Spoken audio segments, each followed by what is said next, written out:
This is Hitesh Jetwani. Today we'll do chapter number 6, Unemployment from Standard 12, Gujarat Board. So let us begin. Uh, अगर हम unemployment की बात करें so as we all know that is a major problem of developing country and economics में each and every thing has been explained in a detailed way. तो जो भी मैं आपको चीजें बता रहा हूँ आप ध्यान रखना कि अनएम्प्लॉयमेंट की जो डिफाइन है वो हमें कैसे लिखनी है, ठीक है। सो वो हम देख लेते हैं। Let us begin the chapter. Okay.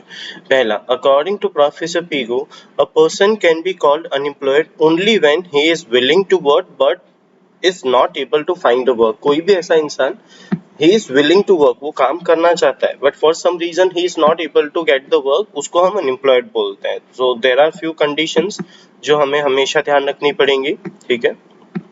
So आप ये highlight कर सकते हो मेरे साथ साथ, that will help you in the exam as well. Okay जो इसकी एक और डिटेल डेफिनेशन दी गई है हम वो देखते हैं। In short, unemployment is a situation where a person is ready to work, person is ready and capable of working at current wage rate, जो मार्केट रेट है उसके ऊपर वो काम करना चाहता है, and he is not getting work is known as unemployed, ठीक है। जिस इंसान को काम करना है मार्केट रेट पे, एबल है, ठीक है, and he is not getting work, so the person able means the person should not be handicapped, should not be of unsound mind। एक एज ग्रुप भी आता है, जो एज ग्रुप आपको हमेशा ध्यान रखना है, जो आपसे एग्जाम में आ सकता है। एक्टिव वर्क फोर्स जो होता है that is from 15 to 64 years of age, मतलब 15 ईयर से जो छोटे लोग होते हैं that been considered as a child labour, and 64 is retirement age. तो इस हिसाब से हमें ध्यान रखना पड़ेगा कि ये जो एक्टिव वर्क फोर्स है इन्हीं लोगों को अनएम्प्लॉयड में कंसीडर किया जाएगा। इससे छोटे या 64 से बड़ी एज के जो लोग हैं उनको अनएम्प्लॉयड में कंसीडर नहीं किया जाता। देखो, unemployed person is economically dependent and can not live in society with dignity. जो अनएम्प्लॉयड पर्सन होता है वो इकोनॉमिकली किसी और पे डिपेंड रहता है और वो अपनी डिग्निटी के साथ है। He can not survive with the dignity, so like काम करना पड़ता है विदाउट वर्क। हमारी फैमिली जो है दैट दे इवन हमारे साथ स्ट्रिक्ट हो जाते हैं, they can even take you out the home, ठीक है। तो this is a major problem in every country, ठीक है। टाइप्स ऑफ अनएम्प्लॉयमेंट में हमें कुछ फीचर्स देखना है। तो what are the measures to know the nature and types of unemployment? Shri Raj Krishna Committee report in 2011-12 has given a 4 measures। तो ये 4 measures क्या है? देखो, पहला आता है time. So time, as per the government law, every person should get 8 hours work in every day। तो 8 hours की जो डे शिफ्ट होती है, मतलब 8 hours की जो शिफ्ट होती है, the person should get 8 hours of work. तो यहाँ पे हम देखते हैं तो ये किस तरीके से नंबर्स दिए गए हैं, जैसे कि the person if the person is not getting work 28 hours in a week, ठीक है, 28 hours इन अ वीक हो गया 7 into 4। तो वो अगर किसी भी इंसान को पार्ट टाइम काम भी नहीं मिल पाता एवरी डे, अगर उसको 4 घंटे का भी काम नहीं मिल पाता, वीकली 28 hours उसको काम नहीं मिल पाता, he is said to be intensive unemployed, ठीक है। तो उसको इंटेंसिव अनएम्प्लॉयड बोलेंगे। Then second range comes from 4 hours to 6 hours। तो ये वीकली जो नंबर्स आएंगे ये 42 hours, 28 hours से लेके 42 hours आ जाएगा, and they are considered as a less intense unemployed. और किसी पर्सन को 56 hours का काम मिल गया, ठीक है, 7 day in a week and 8 hours per day, तो 56 hours काम मिल गया तो वो अनएम्प्लॉयड कंसीडर नहीं किया जाएगा। सेकेंड, अगर इनकम की हम बात करें तो सेकेंड मेजर दिया हुआ है इनकम। सो अब एग्जाम्पल के साथ ही समझते हैं। For an example, a person required 30,000 per month. सो पूरी फैमिली रन करने के लिए the person needs 30,000 rupees per month, ठीक है, but the person is getting only 15,000, ठीक है। उसको काम तो पूरे घंटे का 8 hours का मिला हुआ है, बट यहाँ पे इनकम इज वेरी लो, तो वो जो पर्सन है वो इनकम मेजर से अनएम्प्लॉयड कंसीडर किया जाएगा।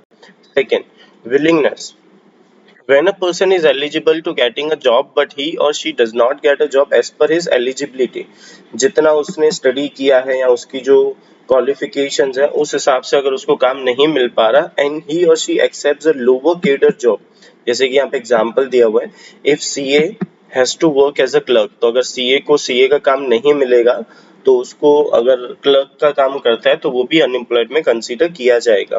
Then fourth one is productivity. Productivity is all about के जो लोग हम देखते हैं जैसे कि टेलर्स हो गए, कॉपलर्स है, या तो कोई भी डॉक्टर्स वगैरह, एवरी प्रोफेशनल पर्सन।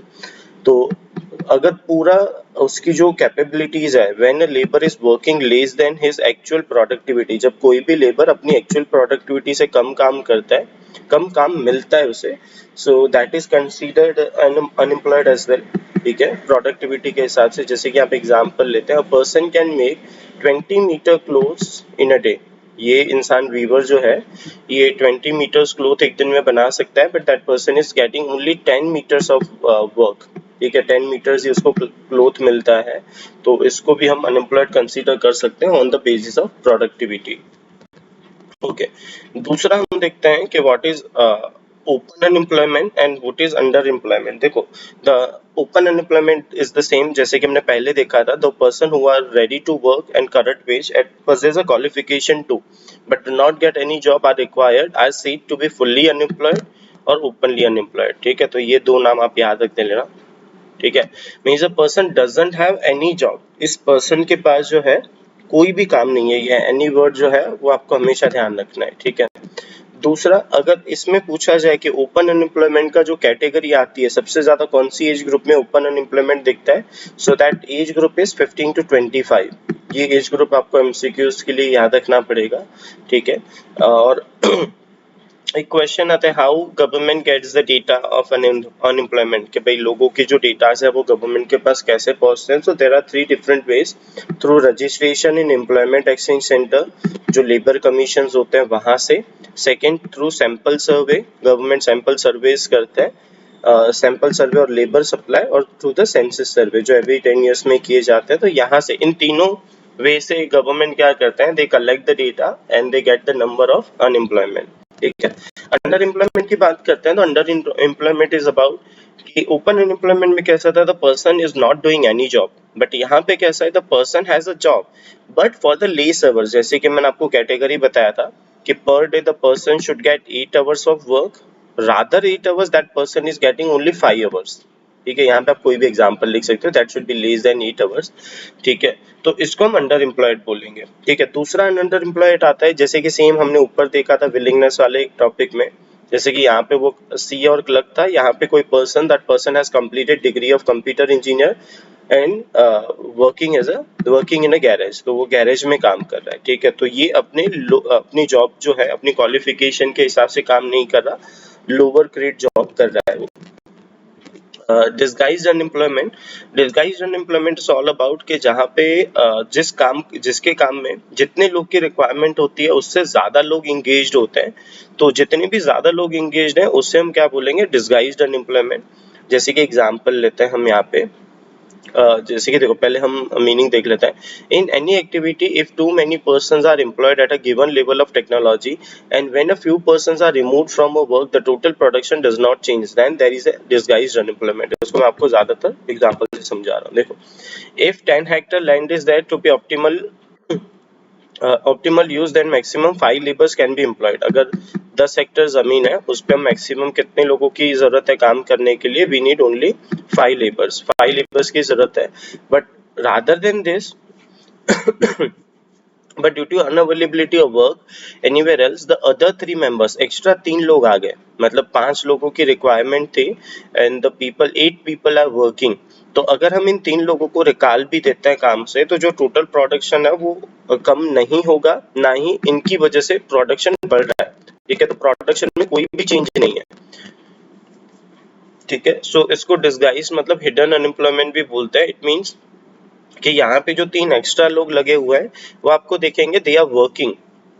ठीक है, बट बेसिकली उनके वहां फील्ड पे होने से ना ही प्रोडक्शन बढ़ रहा है, ठीक है, ना ही उनके जाने से कोई लॉस हो रहा है। तो दे आर लाइक के वो काम में दिख रहे हैं कि हाँ they are working, but actually में उनके होने ना होने से कोई फर्क नहीं पड़ रहा। सेकेंड हम देखते हैं साइक्लिकल अनएम्प्लॉयमेंट। साइक्लिकल अनएम्प्लॉयमेंट के लिए आपको कुछ वर्ड्स याद रखने पड़ेंगे। जैसे कि एग्जांपल लेते हैं, पहला आता है सीजन। ठीक है। तो सीजन हमें पता है there are some business which are seasonal businesses, फिर रिसेशन पीरियड आता है, फिर डिप्रेशन पीरियड आता है।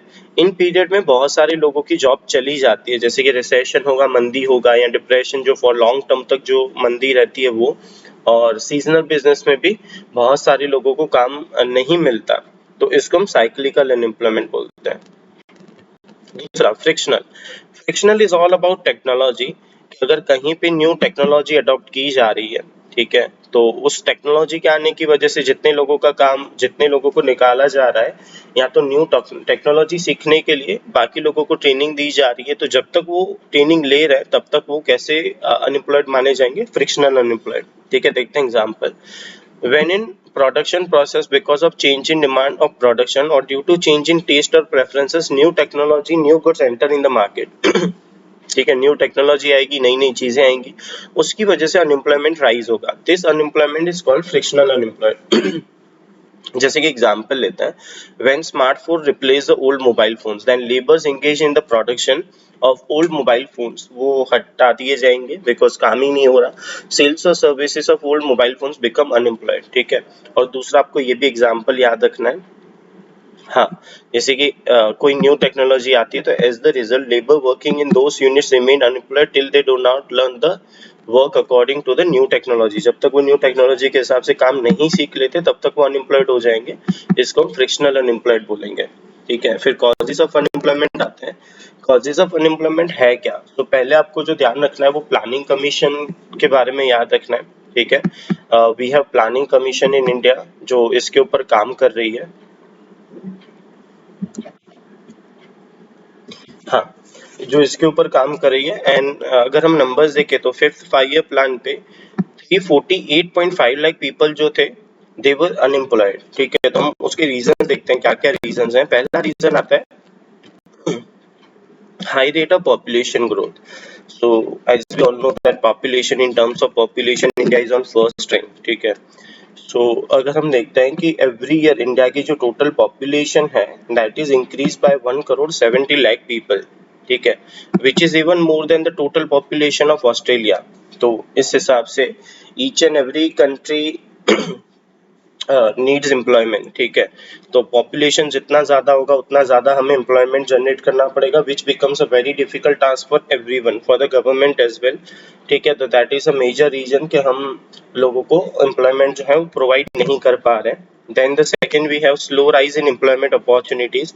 जिस हिसाब से पॉपुलेशन बढ़ती जा रही है उस हिसाब से जो एम्प्लॉयमेंट अपॉर्चुनिटीज बढ़नी चाहिए वो नहीं बढ़ पा रही है। The people are laid off, उनको निकाला जा रहा है। ठीक है, people are not getting the job because of technology as well. अब हर एक जगह पे आप देखोगे तो जो लोग काम कर रहे हैं वो मशीनों की हेल्प से काम कर रहे हैं, तो that is also major reason.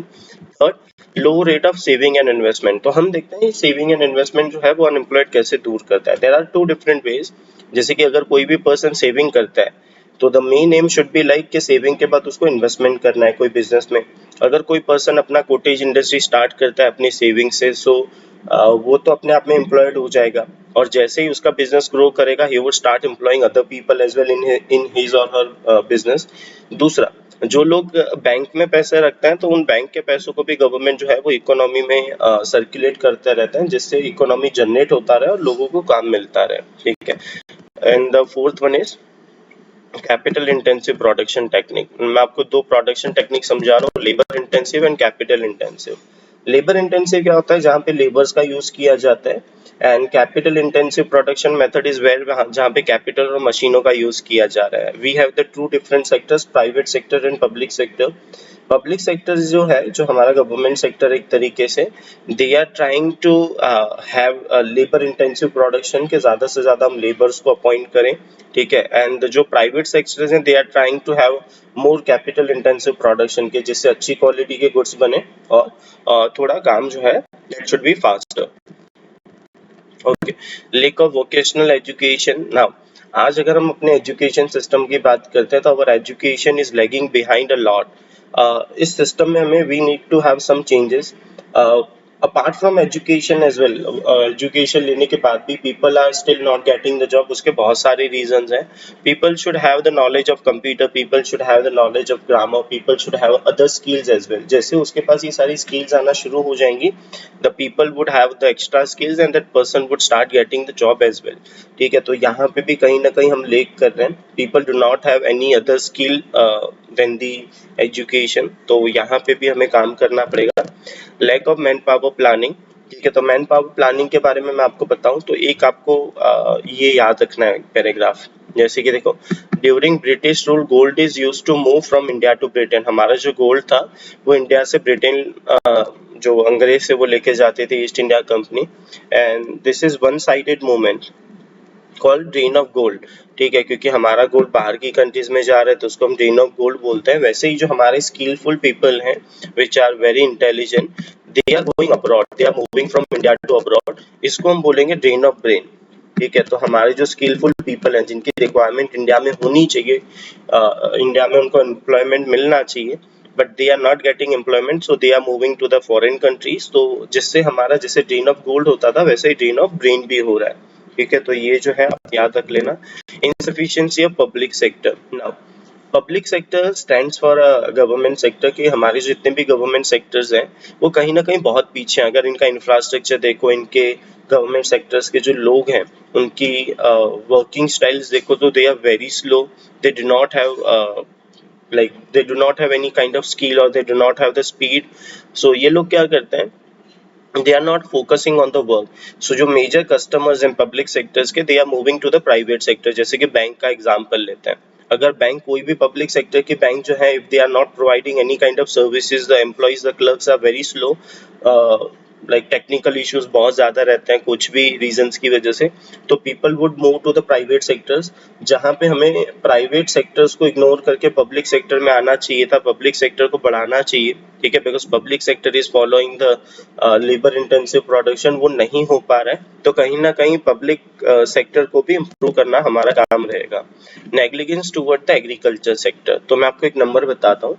Agriculture sector में आज की तारीख में भी, as we all know, agriculture is our primary sector. तो आज की तारीख में भी there are 52% people who are engaged in agriculture, जो एग्रीकल्चर में एंगेज्ड है. ठीक है, अगर हमें पता है एग्रीकल्चर में people are not earning well, farmers जो हैं they are struggling a lot. अगर एग्रीकल्चर को किसी भी तरीके से हम बेटर कर लें, ठीक है, तो ये 50% 52% जो बर्डन है ये तो लॉक हो जाएगा फार्मिंग के लिए. ठीक है, बाकी जो बर्डन गवर्नमेंट के ऊपर रहेगा वो दैट वुड बी 48%. ठीक है, तो हम उन लोगों को कहीं ना कहीं जॉब दे पाएंगे. बट जब तक एग्रीकल्चर डेवलप नहीं होता है तब तक ये 52% लोग जो हैं they would be start moving to the different sector, जैसे इंडस्ट्रीज हो गए या सर्विस सेक्टर हो गई, जिससे अनएम्प्लॉयमेंट जो है वो बहुत बढ़ेगा. Okay, then we have the low mobility of work. Mobility stands for the moving from one place to another in search of work. So बहुत सारे रीजंस होते हैं. पीपल लाइक आपने बहुत सारी जगह पे देखा भी होगा, people are getting job far than their home. तो घर से बहुत दूर उनको जॉब मिलती है. Some people accept it and they do the up down, या तो वहाँ रहना शुरू कर देते हैं अपने वर्किंग प्लेस के वहाँ पे. And some people they do not prefer to get a job which is very far away from their home. वो अपनी फैमिली से दूर नहीं होना चाहते. So that is also reason कि जो वर्कर्स हैं, जो लेबर्स हैं, वो मूव होना पसंद नहीं कर रहे. Lack of infrastructure facilities. That is very simple कि अगर हम हमारी कंट्री में transportation facilities, proper roads, education, health, electricity, इन सब चीजों को अगर हम अच्छी तरीके से डेवलप कर देंगे ना, तो एम्प्लॉयमेंट अपने आप जनरेट होगा. जैसे कि ट्रांसपोर्टेशन की वजह से गुड्स का moving from one place to another easily हो जाएगा. रोड्स अच्छे बना देने चाहिए. एजुकेशन या हेल्थ, मतलब स्कूल्स या हॉस्पिटल्स खोले जाते हैं तो लोगों को काम मिलेगा. इलेक्ट्रिसिटी अगर 24/7 लोगों को मिलेगी तो इंडस्ट्रीज जो है वो रेगुलर बेस पे काम करती रहेंगी. ठीक है, तो we need to improve our infrastructure facility as well. ठीक है, हमें क्या मेजर्स लेने चाहिए अनएम्प्लॉयमेंट को दूर करने के लिए? पहला, पॉपुलेशन कंट्रोल. ठीक है, तो ये मेजर आप समझ सकते हो. ये मेजर्स पे आप बहुत सारी चीजें लिख भी सकते हो. So government should have some strict rules for the population control. The like we have already seen about the China, they are following a strict method.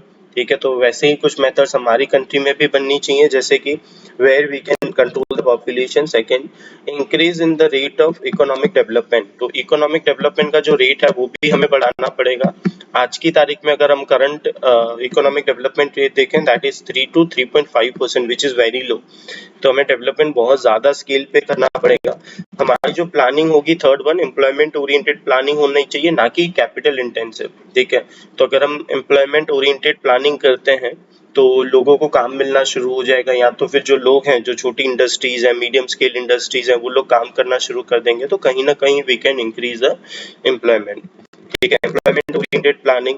हम एजुकेशन डिपार्टमेंट को देखें तो ऐसा एजुकेशन सिस्टम हमें बनाने चाहिए जो लोगों को आगे जाके प्रैक्टिकली काम आ जाए। ठीक है, तो जो आज हम जो भी सब्जेक्ट्स पढ़ रहे हैं, suppose for an example we are learning computer, तो हमें कंप्यूटर के ऐसे कोर्सेज बच्चों को सिखाने चाहिए जिससे when they complete their studies they would be able to get the job. वो सारी चीजें अप टू डेट होनी चाहिए, इस तरीके के एजुकेशन हमें प्रोवाइड करने पड़ेंगे। ठीक है, development of cottage and small scale industries, तो ये भी चीज हमें देखना पड़ेगा। People should have the great startups as well. हम जान like we already know that in India the people are like getting crazy nowadays about the startups. तो अगर कोई भी person small scale industry, medium scale industry बनाता है, खुद का काम स्टार्ट करता है, तो that person would get employment itself, plus he or she can give employment to the more people as well. So that is also one of the reasons we can reduce the poverty from this measure as well. Extension of infrastructure facilities, ये भी हमें infrastructure facilities बढ़ानी चाहिए थी। We have already discussed about जैसे कि education, health, housing, electricity, business, training centers, ये सब हमें बढ़ाना पड़ेगा। ओके, ग्रीन रिवॉल्यूशन, तो हमने देखा कि एग्रीकल्चर में the people are more than 50% people are engage. तो एग्रीकल्चर को अगर हम बेटर बनाते हैं तो आपको ये ध्यान रखना पड़ेगा, एज पर दी पीसी महालनो बेस एस्टिमेशन, वो बोलते हैं कि अगर हम एग्रीकल्चर में 1 करोड़ रुपए का इन्वेस्टमेंट करते हैं तो we can give employment to the 40,000 people. और अगर यही हम इन्वेस्टमेंट 1 करोड़ रुपीस का इन्वेस्टमेंट इंडस्ट्रीज में करते हैं तो we can give employment to only 500 people. ठीक है, तो हमें ज्यादातर एग्रीकल्चर के ऊपर ध्यान देना पड़ेगा, which can create the more employment in our country.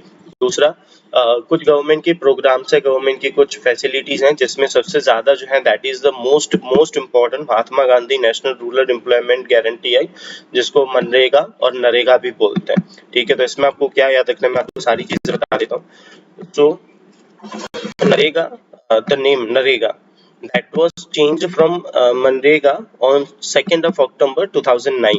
इस डेट को जो है उसका नाम चेंज कर दिया गया था Mahatma Gandhi national rural employment guarantee act. इस एक्ट के अंदर लाइक जो भी लोग रजिस्टर होंगे they can get at least 100 days of work in a year. 100 दिन का जो कामकाज है साल में, एटलीस्ट 100 दिन का कामकाज जो है गवर्नमेंट प्रोवाइड करेगी। ठीक है, सो 1/3 आपका जो मतलब समझो 365 डेज है, 1/3 आपका जो बर्डन है वो उतर जाएगा। दूसरा, ये 1 मार्क के लिए आप ये भी याद रख सकते हो, 2 February is also celebrated as employment day. ठीक है, दूसरा, अगर लोगों को काम मिलता है, इसमें 1/3 जो एम्प्लॉयमेंट है रिजर्व फॉर द फीमेल, एक फैमिली में से एक ही कैंडिडेट जो है वो रजिस्टर कर सकता है, और आपको जो काम मिलेगा, जो लेबर्स को काम मिलेगा under this scheme, they would get the work near by their home. अगर दूर मिलता है काम तो एक्स्ट्रा 10% वेजेस पे किए जाएंगे। ठीक है, तो ये scheme that is very nice, many people are employed in under this scheme. ठीक है, बाकी you can see this 4 different